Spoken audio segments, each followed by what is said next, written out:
अस्सलाम वालेकुम वरहमतुल्लाहि वबरकातुहू। Welcome to my YouTube channel learn with a graphics.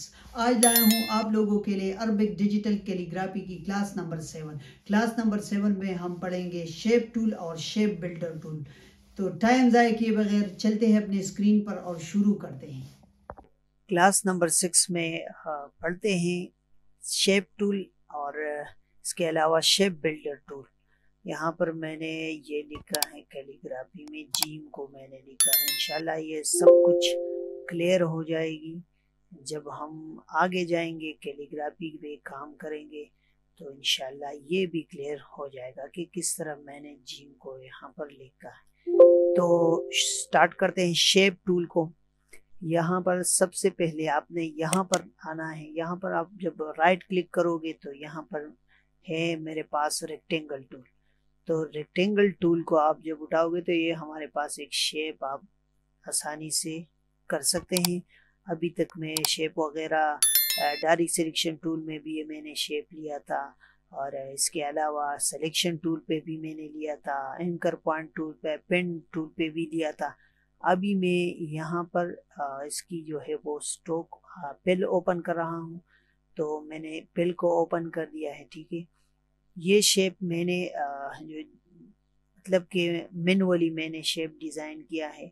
यहाँ पर एक और शेप लेता हूँ। तो इसी तरह आप मैनुअली माउस को ड्रैग एंड ड्रॉप करके आसानी से एक शेप बना सकते हैं। फिर मैंने आपको ये भी बताया था कि अगर आप अल्ट की को प्रेस करोगे और माउस को ड्रैग करोगे, माउस के राइट क्लिक को पे क्लिक करके ड्रैग करोगे तो एक कॉपी भी आप बना सकते हैं इसके। तो यहाँ पर शेप की राउंडनेस या शेप की रेडियस जो है वो आप यहाँ से भी कर सकते हैं सिलेक्शन टूल के थ्रू। ठीक है, इसके बाद है हमारे पास राउंड रेक्टेंगल टूल। तो इसकी मैनुअली जो है वो बाय डिफ़ॉल्ट इसकी जो है वो यहाँ पर रेडियस बनी है। तो इसी तरह ये रेडियस रेक्टेंगुलर टूल या इसको आप राउंडेड रेक्टेंगल टूल भी कह सकते हैं। इसके बाद है एलिप्स टूल। तो एलिप्स टूल मतलब अगर आप शेप बना रहे हो जो सर्कल हो आपके पास, तो आसानी से आप इसके जो है वो शेप बना सकते हैं, सर्कल जो है वो डिज़ाइन कर सकते हैं। इसके साथ साथ मैं ये बताता चलूँ कि अगर शेप को आपने स्ट्रोक में कन्वर्ट कर देना है, मतलब एक हमारे पास होती है फिल और इसके बाद होती है स्ट्रोक। तो मैं आपको ये बताऊं कि यहाँ पर अगर आप इस एरो पे क्लिक करोगे तो ये स्ट्रोक में कन्वर्ट हो जाएगी। यहाँ पर मैं जूम कर देता हूँ कि यहाँ पर आपको स्ट्रोक नज़र आए। अभी जब मैं स्ट्रोक पे आया हूँ, स्ट्रोक को मैंने कन्वर्ट कर दिया है, मतलब कि शेप को मैंने स्ट्रोक दिया है। तो शेप की स्ट्रोक को आप छोटा बड़ा भी कर सकते हैं। तो यहाँ पर स्ट्रोक लिखा है, स्ट्रोक पे आपने क्लिक कर देना है। शेप टूल के बाद हमारे पास है शेप बिल्डर टूल। अभी शेप बिल्डर टूल का काम क्या है? अगर एक शेप को दूसरी शेप के साथ आप मर्ज कर रहे हैं, मतलब कि एक शेप को दूसरे के अंदर इस तरह एडजस्ट कर रहे हैं कि ये इसका पार्ट बन जाए, या मैं अभी आपको दिखा देता हूँ कि यहाँ पर दो शेप है हमारे पास। ठीक है, मैं इसका कलर चेंज कर देता हूँ, या इसकी राउंडनेस है तो इसकी कॉपी ले रहा हूँ, उसकी साइज में कंट्रोल शिफ्ट अल्ट को पे क्लिक करके ड्रैग एंड ड्रॉप कर रहा हूँ, साइज थोड़ा छोटा हो गया। अभी मैं इसकी कलर चेंज कर रहा हूँ, इसको मैं थोड़ा सा ये वाला कलर दे देता हूँ। ठीक है, कि वाज़ेह नजर आ जाए। ठीक है, ये कलर मैंने दे दिया। ठीक है, शेप बिल्डर टूल का काम क्या है कि आप इस शेप से ये एरिया जो है आप काट सकते हैं, या इस शेप की ये एरिया इसमें ऐड भी कर सकते हैं। मैं इसको सेलेक्ट कर रहा हूँ। यहाँ पर इस टूल पे आपने आना है, एम के थ्रू भी आप आ सकते हैं। अगर एम आप प्रेस करोगे तो आप यहाँ पर आ सकते हैं। तो शेप बिल्डर टूल पे आया। अभी आपको माउस के कर्सर को देखे तो इसमें अभी शो हो रहा है प्लस। तो जब प्लस होगा तो मैंने अल्ट नहीं पकड़ा, अगर जब मैं अल्ट को पकड़ लूँगा तो ये कर्सर पे माइनस आ रहा है। ठीक है, अगर यहाँ पर मैं माइनस पे क्लिक कर देता हूँ, अल्ट क्लिक करके माउस को जो है वो मैं क्लिक कर देता हूँ, तो ये एरिया डिलीट हो जाता है। मैं कंट्रोल जी कर रहा हूँ, और अगर मैं इसके साथ इसको मर्ज कर रहा हूँ कि इसके साथ ये शेप ऐड हो जाए, तो ये देखिए अभी ये शेप इसके साथ मर्ज हो गया है और ये इस तरह जहाँ जहाँ पर इस ये यहाँ का जो हिस्सा था वो ख़त्म हो चुका है। ठीक है, तो इसी तरह आप शेप बिल्डर टूल को यूज़ करके कैलीग्राफी में इसका काम है, बहुत ज़्यादा काम है, आपको समझ आएगी कि आप अगर आप अलीफ को लिखे, या मैं यहाँ पर अलीफ को लिख रहा हूँ। ठीक है, अलीफ के साथ में जो है वो यहाँ पर एक और चीज़ ले रहा हूँ। अभी पॉलीगॉन टूल आप मैनुअली जो है वो शेप लेते हैं। मैं यहाँ पर एक शेप लेता हूँ, तो यहाँ पर इजीली मैंने पॉलीगॉन शेप बनाया है। जो कलर ऑलरेडी यहाँ पर सेलेक्ट था, स्ट्रोक पे जो कलर था वो ऑलरेडी इस पे भी इम्प्लीमेंट हो चुका है। अगर मैं इसको डिलीट कर दूं और यहाँ पर आके मैं कलर चेंज कर दूं, ठीक है, कलर चेंज कर दिया, अभी पॉलीगॉन टूल को मैंने उठा दिया, तो यहाँ पर मैंने ब्लैक कर दिया, तो बाय डिफॉल्ट जो है वो ब्लैक कलर इस पे भी इम्प्लीमेंट हो चुका है। हाँ, अगर एक चीज़ आपको एक और चीज़ बताता चलूँ, अगर आपने इस सर्कल की जो कलर है और स्ट्रोक साइज है वो इसको देनी है, तो यहाँ पर इस शेप को आपने सेलेक्ट रखना है, सेलेक्ट, और आई ड्रॉपर टूल को उठाना है, एक और टूल भी ऐड हो जाएगा। ठीक है, और इस पे फिर जिस कलर को आप चाह रहे हैं, मैं इसको चाह रहा हूँ तो इस पे क्लिक कर देता हूँ। इसमें सिर्फ स्ट्रोक है तो इस पे स्ट्रोक इम्प्लीमेंट हो जाएगा। अगर इसको मैं पिल ऐड कर दूँ, यहाँ पर मैं पिल ऐड कर देता हूँ, पिल में ग्रे कलर लेता हूँ, मैंने ग्रे कलर ले लिया। अभी इसको मैंने सेलेक्ट कर दिया, आई ड्रॉपर पे आके मैंने इस पे क्लिक कर दिया, तो जो कलर इसका था तो वो चेंज हो गया इस कलर को। तो इसी तरह आप शेप्स जो है वो खुद ब खुद, यहाँ पर अगर आप मैनुअली एक शेप ड्रा करना चाह रहे हैं, मतलब कि ये तो हमारे पास एक पॉलीगॉन है, अभी मैं ट्राइंगल ले रहा हूँ, तो यहाँ पर क्लिक कर देगा, पर 6 है तो 6 को मैं कर देता हूँ 3 पे, ओके कर देता हूँ, तो एक ट्राइंगल जो है वो आपके साथ ड्रा हो सकती हैं अगर आप ट्राइंगल वगैरह बनाते हो। या मैं इसको और ज़्यादा कर रहा हूँ, पॉलीगॉन टूल पे जाके यहाँ पर मैं कर रहा हूँ 12 तक ले जा रहा हूँ इसको। ठीक है, तो 12 साइड जो है, मतलब कि 12 एंकर पॉइंट्स इसमें आएंगे। जिस तरह मैंने आपको डायरेक्ट सिलेक्शन टूल में बताया था, अगर आप इस एक पॉइंट को अभी सेलेक्ट कर रहे हैं और इसको मूव कर रहे हैं, मतलब यहाँ से मैं यहाँ कर देता, तो ये एक शेप बन गया आपके। तो इसी तरह आप शेप बना सकते हैं सिलेक्शन टूल के थ्रू और डायरेक्ट सिलेक्शन टूल के थ्रू, शेप टूल को यूज़ करके। इसमें हमारे पास स्टार है तो स्टार ऑटोमेटिकली आप जो है वो स्टार भी बना सकते हैं। अगर मैं इसको डिलीट कर दूं और स्टार पे क्लिक कर दूं और यहाँ पर ओनली क्लिक कर दूं, तो स्टार में 5 साइड्स है हमारे पास, आप इसको ज़्यादा भी कर सकते हैं। ओके कर देता हूँ, तो ये देखे थी। ठीक है, तो इसी तरह आप जो है वो एक शेप बना सकते हैं। अभी मैं इसको एक्सपेंड कर रहा हूँ। एक्सपेंड किस लिए कर रहा हूँ, ये मेरे पास अभी स्ट्रोक है, मैं चाह रहा हूँ कि ये मैं पिल में कन्वर्ट कर दूँ, तो ऑब्जेक्ट में जाके यहाँ पर एक्सपेंड अपीयरेंस या सिर्फ एक्सपेंड भी आ सकता है। ठीक है, तो इसे मत डरिए। ओके, एक्सपेंड अपीयरेंस पे क्लिक कर देना है। जब आप इस पे क्लिक करोगे तो ये शेप अलग है और ये शेप अलग है।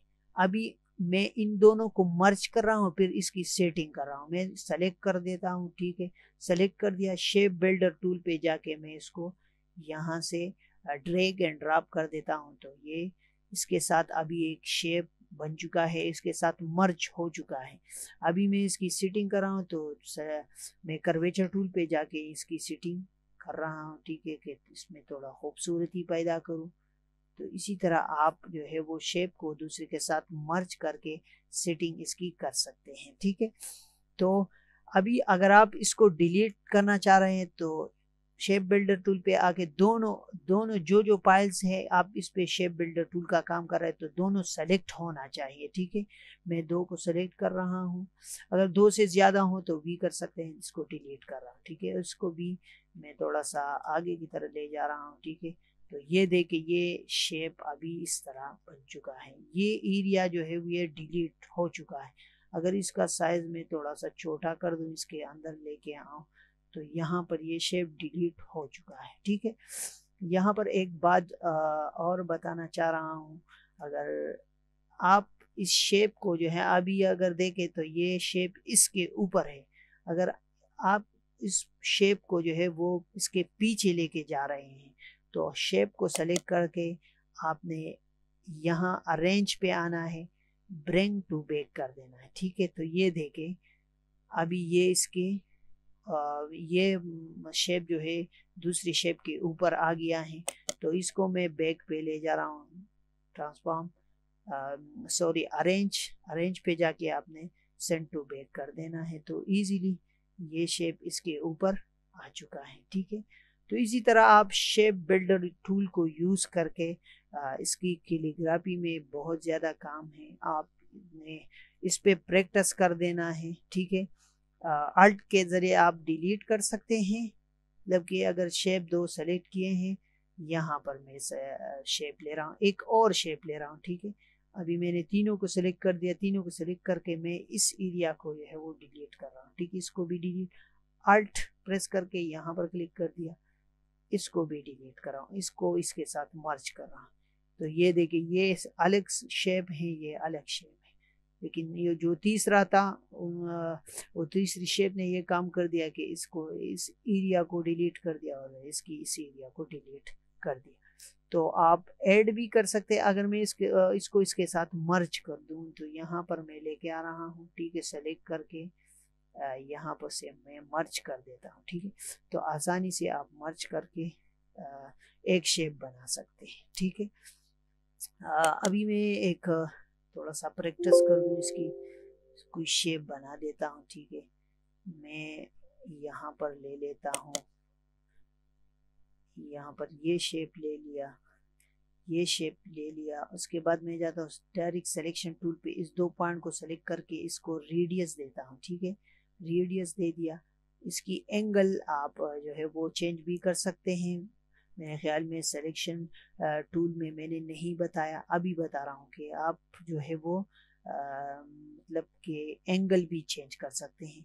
मैं एंगल चेंज कर रहा हूँ। एक और नई चीज़ इसमें ऐड कर रहा हूँ कि मैं इसकी कॉपी ले रहा हूँ, लेकिन ऑलरेडी 6 क्लास में मैंने बताया भी है।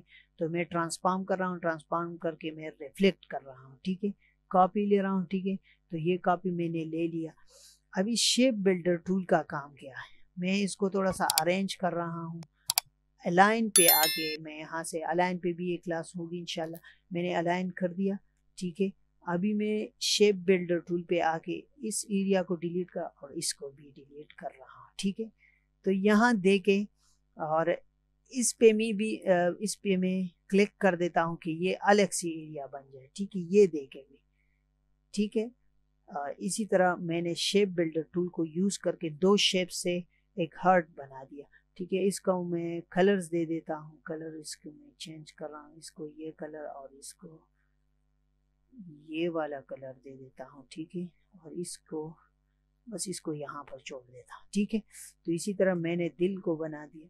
तो इसी तरह आप बहुत सारे शेप्स जो है वो खुद भी डिज़ाइन कर सकते हैं, और टेक्निक यूज़ करके मैं एक और शेप बना रहा हूँ, प्रैक्टिस थोड़ा हो जाए। ठीक है, मैं यहाँ पर ये शेप ले लिया, स्ट्रोक को ओपन कर रहा हूँ, इसको ब्लैक पे रख रहा हूँ। ठीक है, कि थोड़ा वाज़िह नज़र आए। स्ट्रोक को मैं थोड़ा सा और बढ़ा देता हूँ। ठीक है, यहाँ पर मैं एक शेप ले रहा हूँ यहाँ से यहाँ तक कि इसके दरमियान में 2 शेप आ जाए। ठीक है, इसको मैं ले रहा हूँ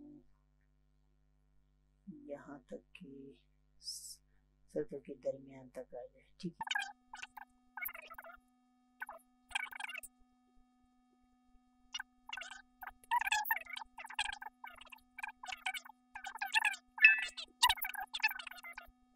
तो ये हमारे पास एक सर्कल के अंदर जो है वो एक शेप बन चुका है।